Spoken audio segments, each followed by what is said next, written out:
ఏది అయినా ట్రై చెయ్యి ఆచి చికెన్ మసాలా. కరీంనగర్ లో నిరుద్యోగులు పెద్ద ఎత్తున ఆందోళనలు చేపట్టారు. జాబ్ క్యాలెండర్, ఉద్యోగ నోటిఫికేషన్లు వెంటనే విడుదల చేయాలని డిమాండ్ చేశారు. ధర్నాలు, ర్యాలీలతో కరీంనగర్ లో పెద్ద ఎత్తున నిరసన చేపట్టారు. ప్రభుత్వానికి వ్యతిరేకంగా నినాదాలు చేపట్టారు. రోడ్డుపై బైఠాయించి ప్లాకార్డులు ప్రదర్శించారు. దీంతో అక్కడ ట్రాఫిక్ జామ్ ఏర్పడింది. పోలీసులకు నిరుద్యోగులకు మధ్య వాగ్వివాదం చోటు చేసుకోవడంతో కాంగ్రెస్ ప్రభుత్వం నిరుద్యోగులను మోసం చేస్తోందని, ఎన్నికల ముందు ఇచ్చిన హామీల ప్రకారం ఉద్యోగ నోటిఫికేషన్లు విడుదల చేయాలని డిమాండ్ చేశారు.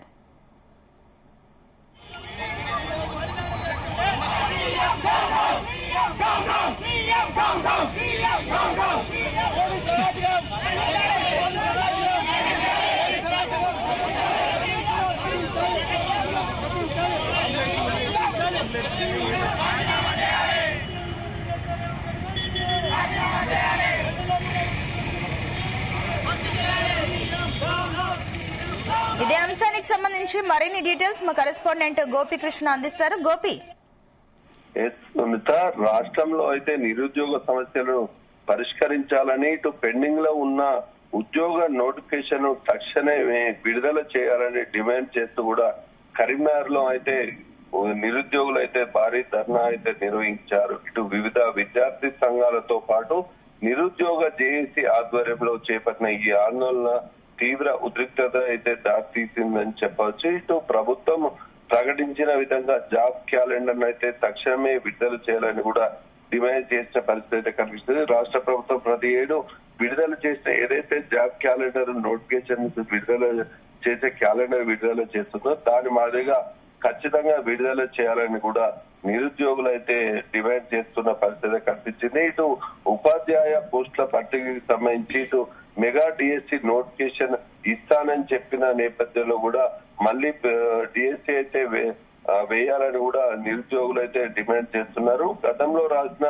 వివిధ పోటీ పరీక్షల ఫలితాలను విడుదల చేసి నియామక పత్రాలను కూడా పూర్తి చేయాలని చెప్పేసి కూడా ఈ ఆందోళన భాగంగా ప్రభుత్వాన్ని అయితే కోరారు. ఇటు రాష్ట్రంలో వివిధ కేటగిరీలో కూడా ఈ పోటీ పరీక్షలు నిర్వహించినప్పటికీ కూడా వాటి ఫలితాలు పెండింగ్ లో ఉంటూ కూడా నియామకాలు చేపట్టకపోవడంతో ఇటు నిరుద్యోగులు తీవ్రంగా నష్టపోతున్నారని కూడా ఆవేదన వ్యక్తం చేస్తున్న పరిస్థితి మనకు కనిపిస్తుంది. ఇటు కరీంనగర్ లో అయితే భారీ ర్యాలీ నిర్వహించి కూడా బైఠాయించి ఆందోళన చేపట్టారు. ఈ నేపథ్యంలో కలెక్టరేట్ వైపు కూడా దూసుకెళ్లేందుకు ప్రయత్నించగా పోలీసులు కూడా వారిని అడ్డుకున్న ప్రయత్నం చేశారు. ఈ క్రమంలో పోలీసులకు నిరుద్యోగుల మధ్య కూడా తీవ్ర వాగ్వాదం అయితే చోటు చేసుకున్నట్టు కూడా తెలుస్తుంది. ఇటు శాంతి భద్రతలు విఘాతం కలగకుండా కూడా పోలీసులు అయితే పలువురు విద్యార్థి సంఘ నాయకులను, నిరుద్యోగులను కూడా స్థానిక పోలీస్ స్టేషన్ కి అయితే తరలించిన పరిస్థితి కనిపిస్తుంది. ఇటు ఈ నిరసనకు సంఘీభావంగా కూడా పలు రాజకీయ పార్టీల నేతలు కూడా మద్దతు అయితే ప్రకటించారు. ఇటు ప్రభుత్వము ఇప్పటికైనా స్పందించి నిరుద్యోగుల సమస్యలు తీర్చకపోతే మాత్రం రాష్ట్ర వ్యాప్తంగా ఉద్యమాన్ని ఉధృతం చేస్తామని నిరుద్యోగులు అయితే రాష్ట్ర ప్రభుత్వాన్ని హెచ్చరించారు.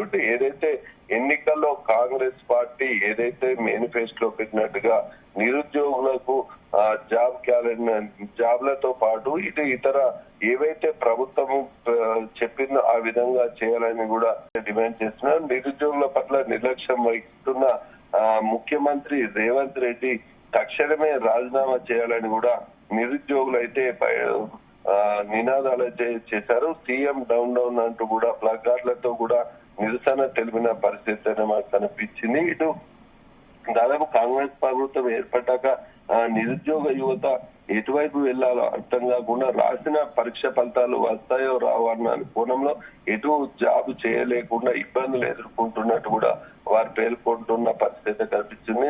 వెంటనే రాష్ట్ర ప్రభుత్వం అయితే నిరుద్యోగుల పక్షాన నిలబడాలని కూడా డిమాండ్ చేశారు. ఇటు లేని పక్షంలో మాత్రం రాష్ట్ర వ్యాప్తంగా కూడా నిరుద్యోగ జేఏసీ ఆధ్వర్యంలో కూడా పెద్ద ఎత్తున ఆందోళన కార్యక్రమాలు చేస్తూ నిరసన కార్యక్రమాలు చేపడతామని కూడా రాష్ట్ర ప్రభుత్వాన్ని హెచ్చరించిన పరిస్థితి కనిపిస్తుంది.